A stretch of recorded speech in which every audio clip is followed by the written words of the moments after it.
Hello everyone. जैसे कि हमारी फर्स्ट यूनिट जिसमें दार्शनिक है, ठीक है।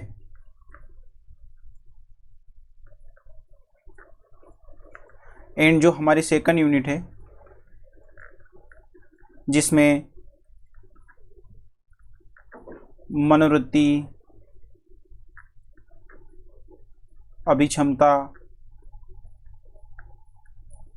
सामवेगिक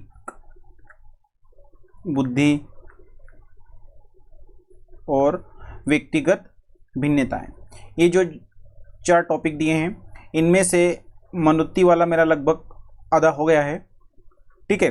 तो जो यूनिट 2 है उसके साथ ही अब मैं सोच रहा हूँ पैरेलल हम यूनिट फर्स्ट को भी देखते चलेंगे, क्योंकि हमारे पास लगभग 17 थिंकर हैं, एक साथ करना भारी पड़ जाएगा। इससे अच्छा होगा कि हमारा जो सेकंड यूनिट है वो साथ में चलता रहेगा और उसके साथ में फर्स्ट यूनिट भी चलता रहेगा। यानी कि इन शॉर्ट में मैं बोलूँ तो अब हम यूनिट फर्स्ट व यूनिट सेकंड दोनों को साथ लेके चलेंगे, ठीक है। तो यूनिट सेकंड पे ये मेरा फर्स्ट लेक्चर है, ठीक है।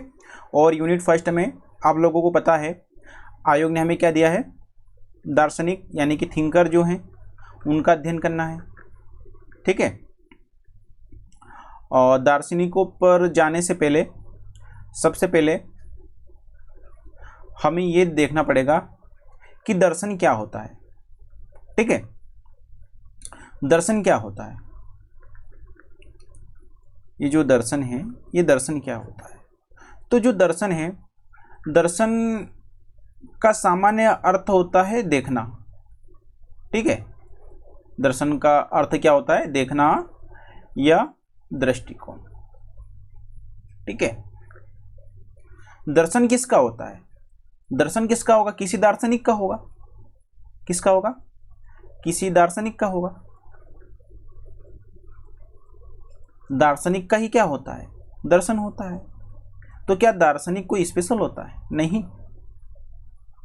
जिसका अपना कोई विशेष दृष्टिकोण होता है या अपनी देखने की कोई दृष्टि होती है, वही क्या होता है, दार्शनिक होता है। हमारा कोई दर्शन नहीं हो सकता, नहीं हो सकता है। आप हैं, ठीक है, मैं हूं, हम सबका दर्शन है, हम सबका देखने का दृष्टिकोण है। आप इस सृष्टि को कुछ अलग नज़रिए से देखते होंगे, आपका वो दर्शन है।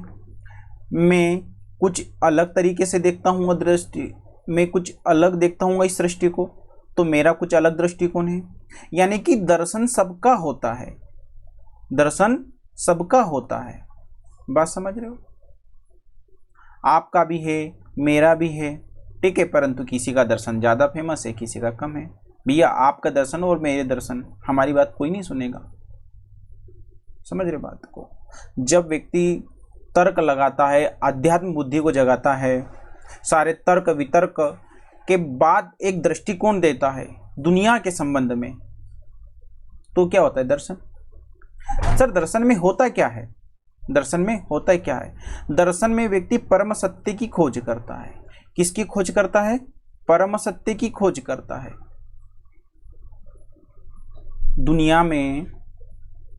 दुनिया में जो चीज भी है, जैसे हम कहते हैं कि ये दुनिया क्यों है, किस लिए है, ये दुनिया क्यों है, किस लिए है, हम यहाँ क्या कर रहे हैं।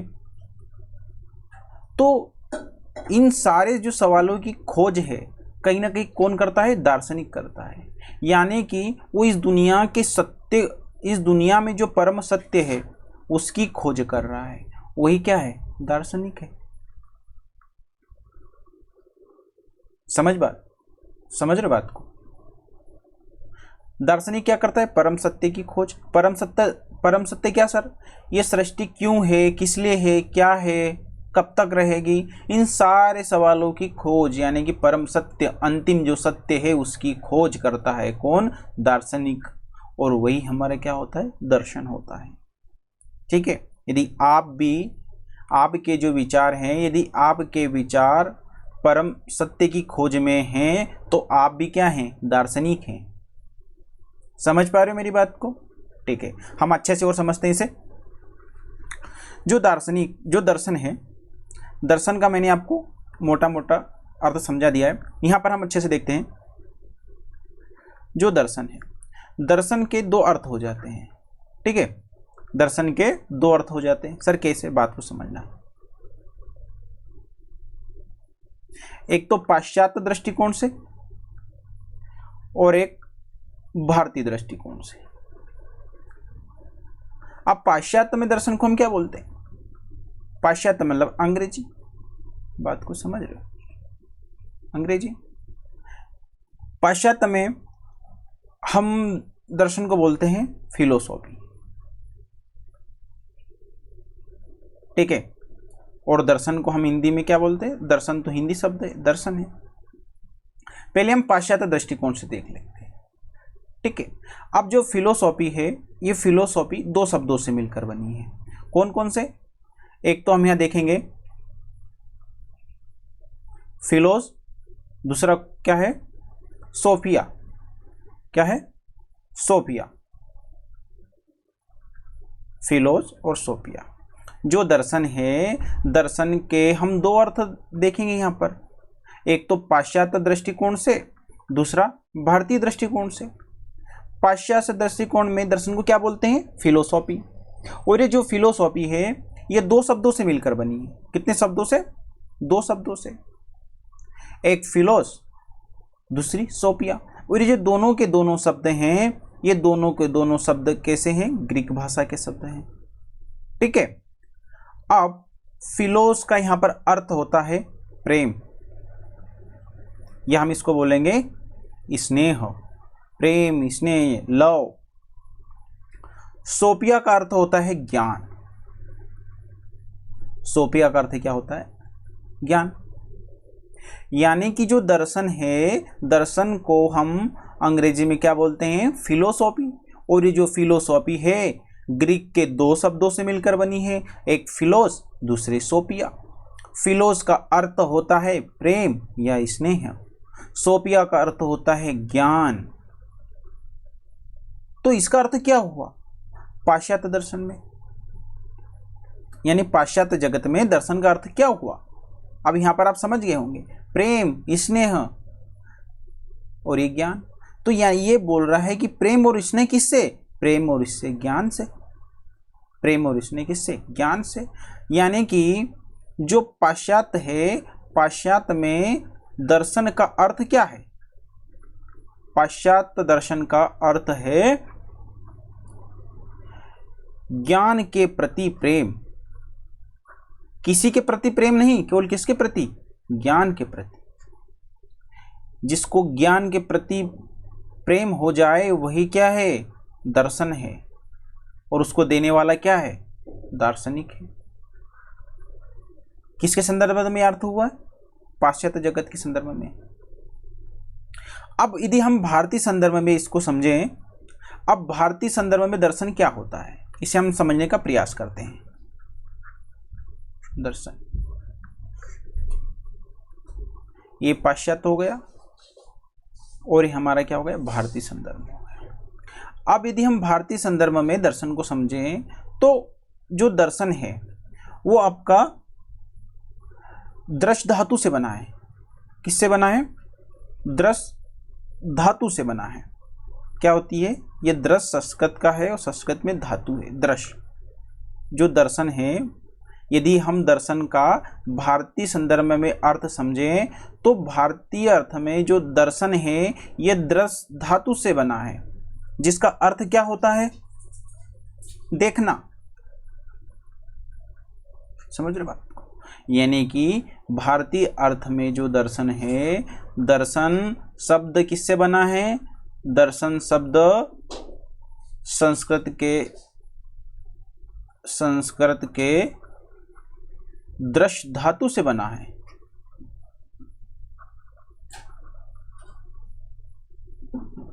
बना है, जिसका अर्थ क्या होता है? जिसका अर्थ होता है देखना। तो क्या सर भारतीय दर्शन में भारतीय भारत में या भारतीय दृष्टिकोण से दर्शन का अर्थ केवल देखना हो गया है? नहीं, इससे भी आगे है। यहां पर जो देखना तो है, बात को समझ रहे हो? यहां पर देखना तो है, देखना तो है, देखना तो अर्थ है, देखना तो अर्थ है दर्शन का, परंतु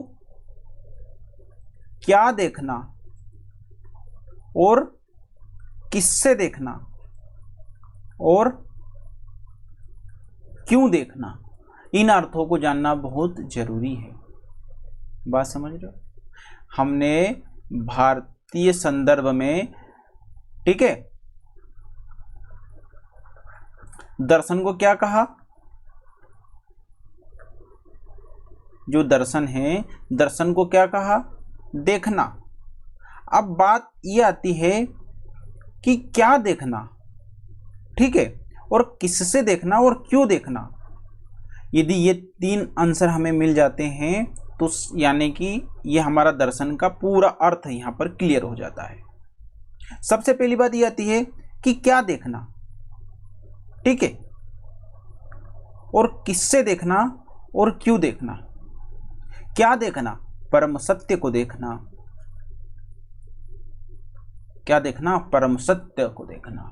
इस जो भौतिक जगत है, भौतिक जगत से परे, ब्रह्मांड से परे, पृथ्वी से परे कोई एक सत्य होगी जिसकी खोज करना, परम सत्य। किसके द्वारा? दर्शन के द्वारा। किससे देखना? यहां पर आंख से देखना नहीं, अंतर्दृष्टि से देखना। किससे देखना? अंतर्दृष्टि से देखना। क्यों देखना? मोक्ष के लिए देखना। तो यह बात आपको क्लियर हो गई कि भारतीय संदर्भ में दर्शन का अर्थ होता है देखना, ठीक है, और देखना अर्थ है तो क्या देखना, किससे देखना और क्यों देखना। तो हमको क्या देखना है? हमें क्या देखना है? परम सत्य। किससे देखना है? आंख से नहीं, अंतर्दृष्टि से देखना है। और क्यों देखना है? मोक्ष प्राप्ति के लिए। यानी कि हमें परम सत्य की खोज करनी है, अंतर्दृष्टि से करनी है। और क्यों करनी है? मोक्ष प्राप्ति के लिए। यानी कि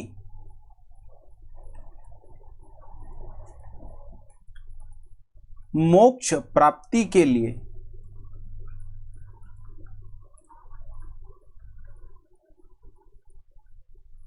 अंतर्दृष्टि से परम सत्य की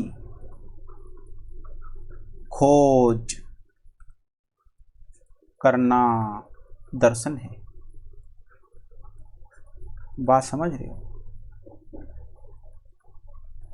भारतीय संदर्भ में बात समझ गया? यानी कि मोक्ष प्राप्ति के लिए अंतर्दृष्टि से परम सत्य की खोज, परम सत्य की क्या खोज, यही क्या है? दर्शन। और इसको कौन करता है? ये परम सत्य की खोज अंतर्दृष्टि से मोक्ष के लिए कौन करता है? दार्शनिक करता है।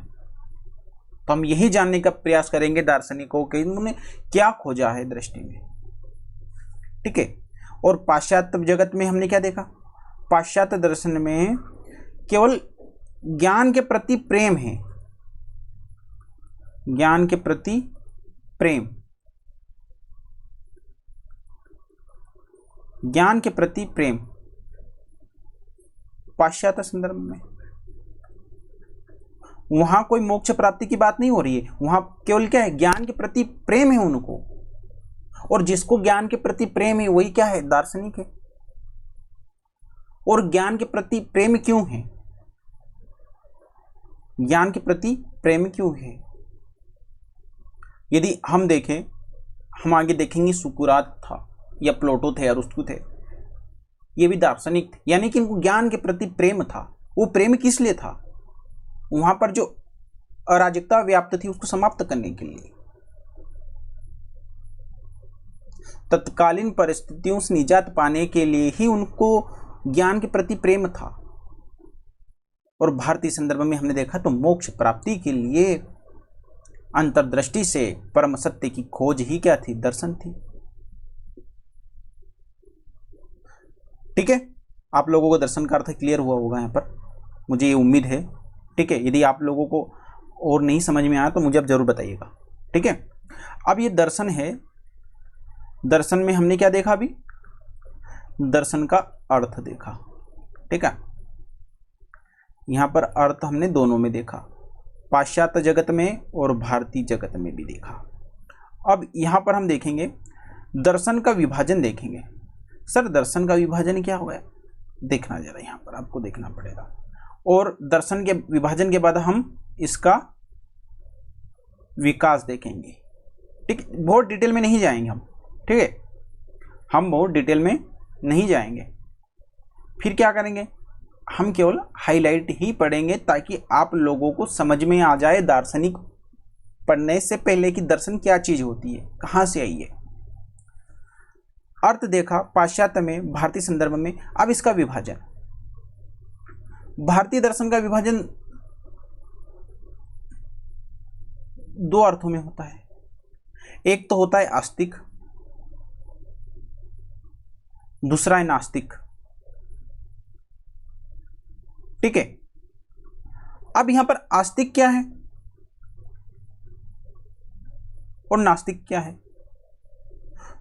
आस्तिक वेदों की प्रामाणिकता को मानता है,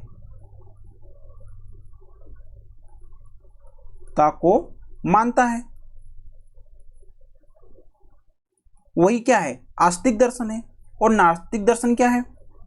जो नहीं मानता। किसको नहीं मानता?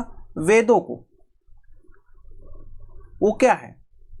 नास्तिक दर्शन है। और नास्तिक दर्शन भारतीय संदर्भ में कौन से है? आपको देखने को मिलेगा चार्वाक है, ठीक है, जैन है, बौद्ध है। ये सब सारे क्या है? नास्तिक दर्शन है। और आस्तिक दर्शन क्या है? जो वेदों की प्रामाणिकता को मानता है। जैसे फॉर एग्जांपल के लिए आप देख लोगे योग, सांख्य, जो हमारे षड दर्शन है, ठीक है, वो सारे के सारे क्या है? आस्तिक है। वो वेदों की प्रामाणिकता को क्या करते हैं? मानते हैं। यहां पर ये चीज कभी मत सोचना कि जो ईश्वर को मानता और नहीं मानता, यानी कि जो ईश्वर को मानता वो आस्तिक और जो नहीं मानता वो नास्तिक। नहीं, ये चीज नहीं है भारतीय संदर्भ में। ये चीज हम ये चीज को समझते हैं जो कि गलत है। नहीं, आस्तिक मतलब जो वेदों की प्रामाणिकता को मानता है, और नास्तिक जो वेदों की प्रामाणिकता को नहीं मानता है, जैसे चार्वाक, जैन, बौद्ध। ये भारतीय दर्शन का विभाजन है। ठीक है, अब यदि हम विकास पर जाएं, भारतीय दर्शन का यदि विकास हम देखें तो हमें बहुत ज़्यादा नहीं इसमें पढ़ना है, हल्के से हम देखेंगे। भारतीय दर्शन के जो कालक्रम है, यदि हम दर्शन का विभाजन देखें,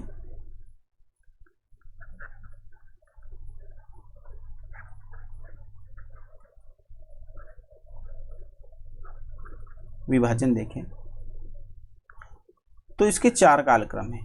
कितने हैं? 4 कालक्रम है। यानी कि भारतीय दर्शन जो है 4 युगों से गुजरता हुआ अभी तक है। यानी कि अभी चल रहा है भारतीय दर्शन, वो आधुनिक दर्शन है। इसके पहले कौन सा था? सबसे पहले वैदिक दर्शन, ठीक है। उसके बाद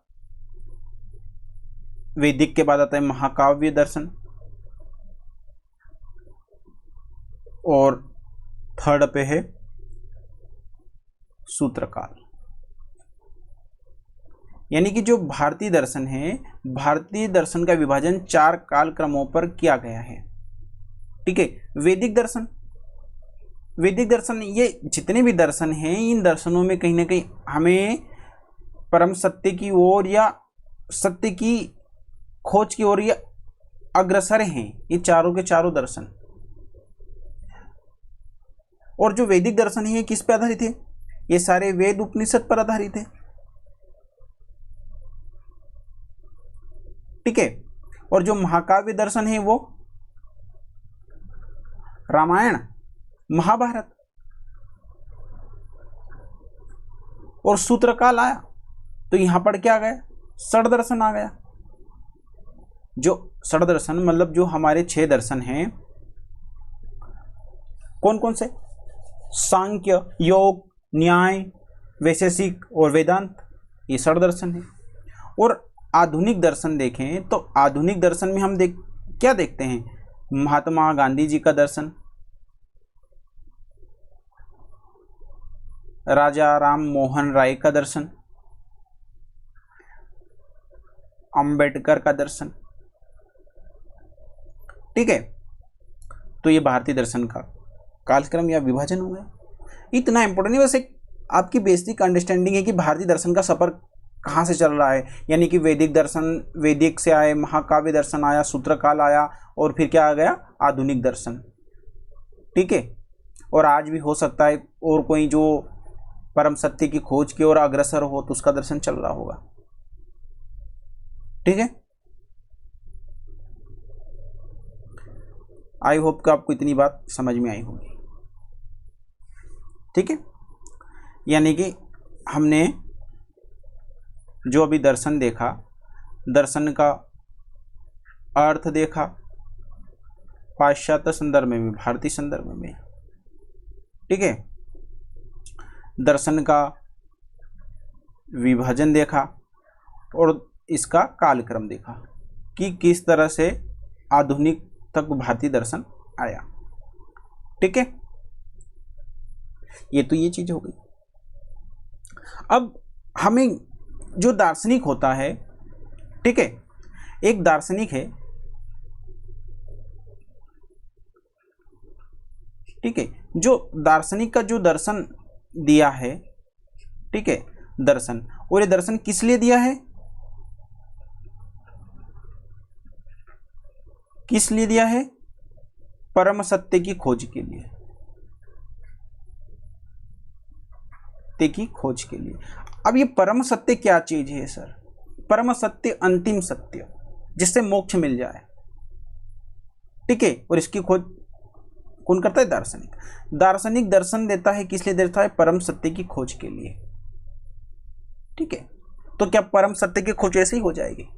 नहीं, वो कुछ मार्ग बताता है, हमें चीजें बताता है कि ये ईश्वर क्या है, संसार क्या है, आत्मा क्या है, जगत क्या है, ये सब सारी बातें बताता हुआ परम सत्य की ओर ले जाता है।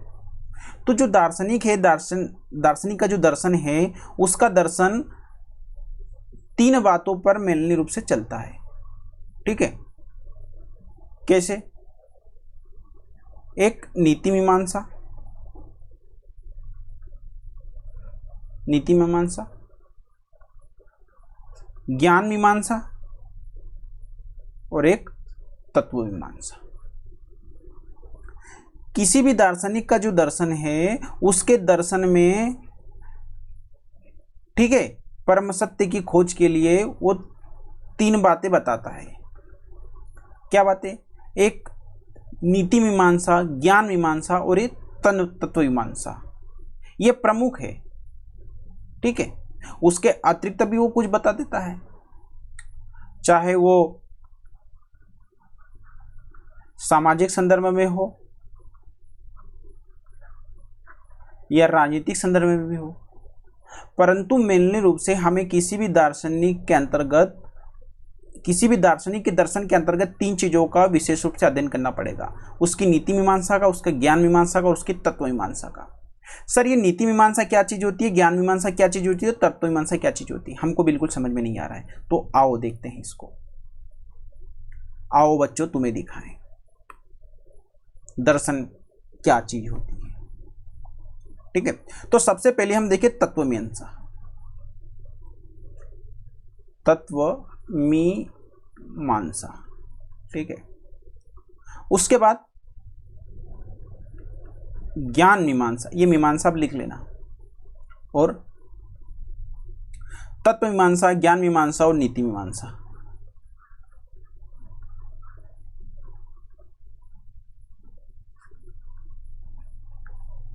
आप लोगों के लिए एक बात, आप लोग नोट्स बना रहे हो या नहीं बना रहे हो?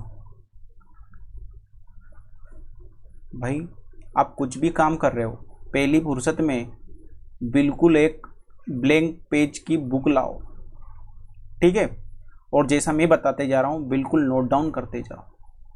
यदि मैं जो पढ़ा रहा हूँ और उसको आप नोट डाउन नहीं कर रहे हो तो बिल्कुल 9340695907 मुझे इस पर मैसेज करो। यदि आपको किसी भी तरह की परेशानी जा रही है कि सर हम नोट डाउन नहीं कर पा रहे हैं या हम लिख नहीं पा रहे हैं, तो बिल्कुल यदि मुझे आप इस पर मैसेज करोगे तो मैं बिल्कुल आपको लिखवा भी दूंगा कि कौन सी चीज़ कैसे लिखनी, पर आपके नोट्स बनने चाहिए।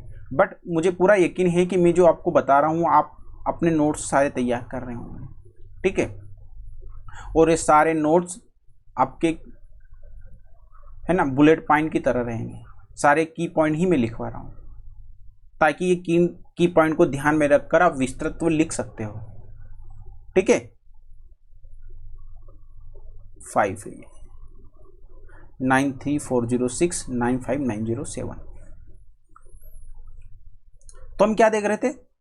तत्व मीमांसा, ज्ञान मीमांसा और नीति मीमांसा। अभी क्या चीज होती है, आइए हम समझते हैं।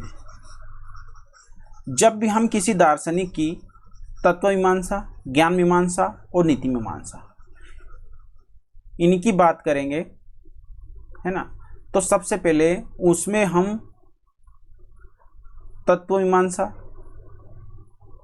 फिर ज्ञान मीमांसा और फिर नीति मीमांसा की बात करेंगे, ठीक है, किसी भी दर्शन के अंतर्गत, ठीक है। जैसे हम जैन दर्शन पढ़ेंगे तो जैन दर्शन में की तत्व मीमांसा क्या है, ज्ञान मीमांसा क्या है और नीति मीमांसा क्या है। जैसे हम सुकरात पढ़ेंगे तो सुकरात की तत्व मीमांसा क्या थी, ज्ञान मीमांसा क्या थी, नीति मीमांसा क्या थी, ठीक है। प्लेटो की जितने भी दार्शनिक हैं उनकी तत्व मीमांसा, ज्ञान मीमांसा और नीति मीमांसा, इसका अध्ययन करेंगे, ठीक है। सर सभी की नहीं, जिनकी तत्व मीमांसा, ज्ञान मीमांसा और नीति मीमांसा ज़्यादा इंपोर्टेंट है, ठीक है, उनके लिए हम अध्ययन जरूर करेंगे। अब तत्व मीमांसा में क्या होता है? अब बात सीधी सी बात है, तत्व मीमांसा में पढ़ेंगे कि जो जगत है, बात को समझना, जो जगत है, जगत का निर्माण कैसे हुआ है, जगत का निर्माण कैसे हुआ है, ये किस में अध्ययन करते हैं हम? तत्व मीमांसा में। और ज्ञान मीमांसा में कि वास्तविक ज्ञान क्या है, वास्तविक ज्ञान क्या है, वास्तविक ज्ञान क्या है, इसका अध्ययन करते हैं कि जो दार्शनिक है, दार्शनिक की दृष्टि से वास्तविक ज्ञान क्या है, वो ज्ञान मीमांसा में देखेंगे। और उसने जो ज्ञान दिया है वो ज्ञान का स्रोत क्या है, कि उसने जो ज्ञान, वास्तविक ज्ञान, मान लो कोई दार्शनिक है, अरस्तु है, अरस्तु ने जो हमें वास्तविक ज्ञान दिया है, तो वास्तविक ज्ञान का स्रोत क्या है, ये हम उसकी ज्ञान मीमांसा में बात करेंगे। और नीति मीमांसा, जो अच्छे नियम, ठीक है, अच्छे नियम, अच्छे सिद्धांत, ये जो आदर्श पूर्वक बातें होती है, ठीक है, आदर्श पूर्वक बातें होती है, वो किस में होती है? नीति मीमांसा में होती है, ठीक है। तो यहां पर आप इस बात को अच्छे से पहले समझ जाना कि किसी दार्शनिक की नीति मीमांसा आपसे पूछता है तो बस उसके अच्छे नियम, अच्छे सिद्धांत और अच्छे आदर्शों के बारे में ही लिखना है, उसने कौन सी अच्छी बातें बताई है। और यदि पूछे कि किसी दार्शनिक की ज्ञान मीमांसा, तो यानी कि उस दार्शनिक के दृष्टिकोण से वास्तविक ज्ञान क्या है और उस ज्ञान का स्रोत क्या है, ज्ञान कहाँ से आया है और ज्ञान क्यों आया है और यही ज्ञान सत्य क्यों है, ये सारी बातों का अध्ययन करेंगे। अब तत्व मीमांसा, तत्व मीमांसा में हम 2-3 बातों का अध्ययन करते हैं, बात को समझना। जगत तत्व, ये बात को ध्यान रखना, तत्व क्या है, इस जगत के निर्माण के कारण है तत्व। जैसे हम बोलते हैं ना केमिस्ट्री में 118 तत्व हैं और इनसे क्या है, पृथ्वी का निर्माण हुआ है। तो इसी तरह जो तत्व मीमांसा है, तत्व मीमांसा में हम जगत का अध्ययन करते हैं, ठीक है, ईश्वर का अध्ययन करते हैं। और किसका अध्ययन करते हैं, आत्मा का अध्ययन करते हैं। यानी कि आपको यदि पूछे कि जो सुकरात है, सुकरात की तत्व मीमांसा क्या है, तो फिर हम ये देखेंगे कि सुकरात ने जगत के बारे में क्या विचार रखे, सुकरात ने ईश्वर के बारे में क्या विचार रखे, सुकरात ने आत्मा के बारे में क्या विचार रखे। यदि हम बोलेंगे कि जैन दर्शन की तत्व मीमांसा को समझाइए, तो हमें यह देखना पड़ेगा कि जैन दर्शन में जगत के बारे में क्या बोला गया है, जैन दर्शन में ईश्वर के बारे में क्या बोला गया, आत्मा के बारे में क्या बोला गया है। बौद्ध दर्शन की तत्व मीमांसा लिखने के लिए बोले तो बौद्ध दर्शन में जगत के बारे में क्या बोला गया है, ईश्वर के बारे में क्या बोला गया है और आत्मा के बारे में क्या बोला गया है, इनका अध्ययन करना पड़ेगा। और यहां पर भी जो जगत है ना, जो जगत है, कोई बोलेगा कि जगत का निर्माण सृष्टिवाद से हुआ है और कोई बोलेगा जगत का निर्माण विकासवाद से हुआ है, ठीक है, ये विकासवाद हो गया।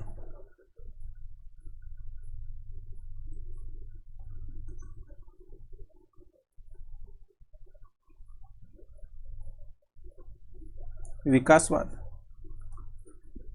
ये सृष्टिवाद क्या है, यानी कि सृष्टिवाद ये कि जो ये जगत है, जगत का निर्माण किसने करा, ईश्वर ने करा, वो क्या है, सृष्टिवाद है। और ये विकासवाद, विकासवाद ये बोलता है कि जगत का निर्माण किसी व्यक्ति ने नहीं या किसी भगवान ने नहीं किया, ईश्वर ने नहीं किया, ये तो विकास का क्रम था तो उससे हो गया। जैसे हम विज्ञान में पढ़ते हैं, जैसे डार्विन ने क्या बोला था, डार्विन ने ये बोला ना कि जो मनुष्य का विकास कहते हो वे कैसे होते गया, समझ रहे बात को। तो इसी तरह जो सृष्टि का निर्माण है वो एक विकास की एक प्रक्रिया है। पहले वो जलीय जीव था, फिर धरती पर आया, फिर बड़ा जीव बना, फिर जो बसाने लगा, खाने पीने लगा, तो इस तरह मनुष्य बना, ये विकासवाद है। अब जो ईश्वर है, बात को समझना, अब जो ईश्वर है, ईश्वर का क्या स्वरूप है, यदि ईश्वर है कोई क्या रहेगा, बात को समझना, कोई ईश्वर को मानेगा मतलब कोई ईश्वरवादी रहेगा, है ना, और कोई अनिश्वरवादी रहेगा।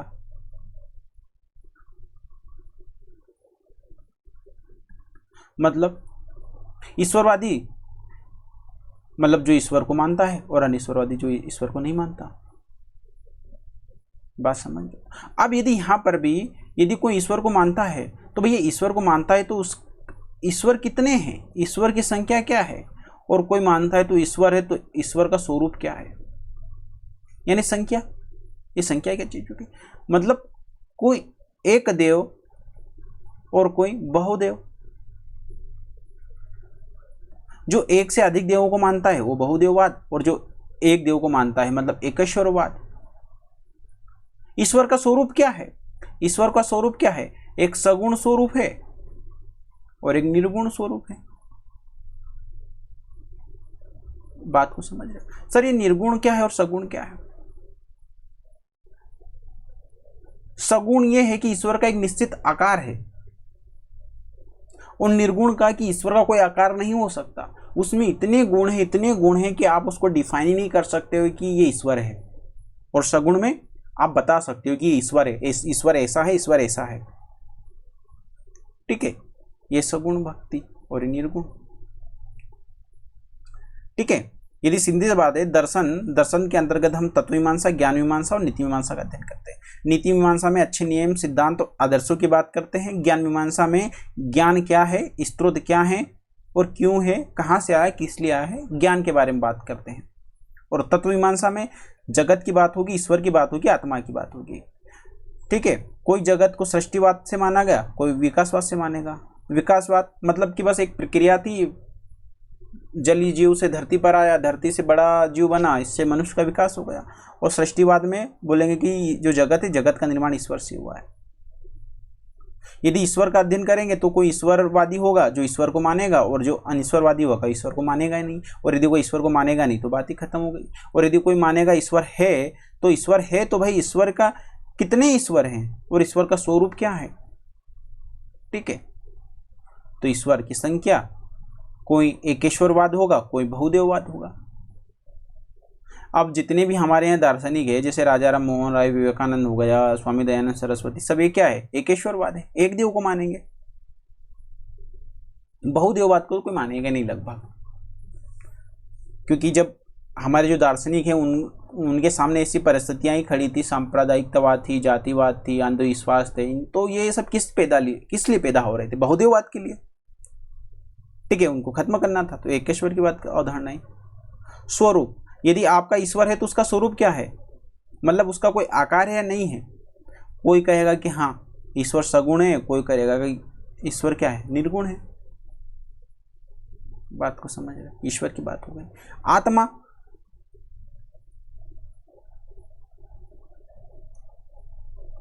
कोई आत्मवादी होगा, कोई अनात्मवादी होगा। जैसे फॉर एग्जाम्पल के लिए बुद्ध आत्मवादी है, वो आत्मा की निरंतरता को स्वीकार नहीं करते। और कोई रहेगा आत्मवादी जो आत्मा की सत्ता को स्वीकार करते हैं, ठीक है। तो ये दर्शन हो गया। तो बस हमें दर्शन में मिलनी तत्व मीमांसा, ज्ञान मीमांसा और नीति मीमांसा का अध्ययन करना पड़ेगा, ठीक है। हाँ, लेक्चर काफ़ी बड़ा हो जाएगा। आई होप कि आप लोगों को ये जो दर्शन है, दर्शन की बेसिक बातें समझ में आई होगी, है ना। यदि आप लोगों को ये बातें नहीं समझ में आ रही है तो आप टेंशन ना लो, नो टेंशन, ठीक है। टेंशन लेने की कोई बात नहीं है। जब हम दार्शनिक पढ़ेंगे तो आप लोगों को सारी चीज़ें क्लियर हो जाएगी। ये इसलिए कि आपको एक बेसिक समझ में आए कि हम जो पढ़ रहे हैं दर्शन, ठीक है, उसके अंतर्गत क्या चीज़ें हम कैसे अध्ययन करेंगे।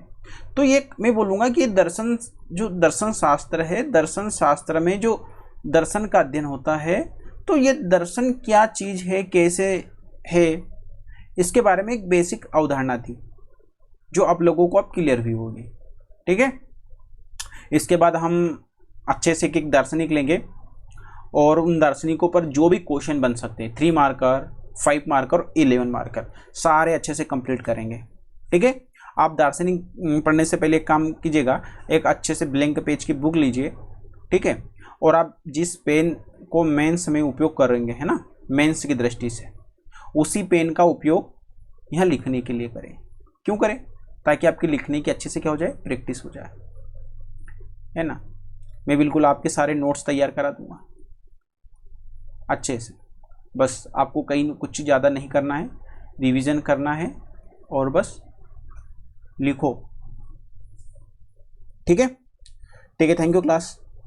नेक्स्ट क्लास में मिलते हैं, बाय बाय।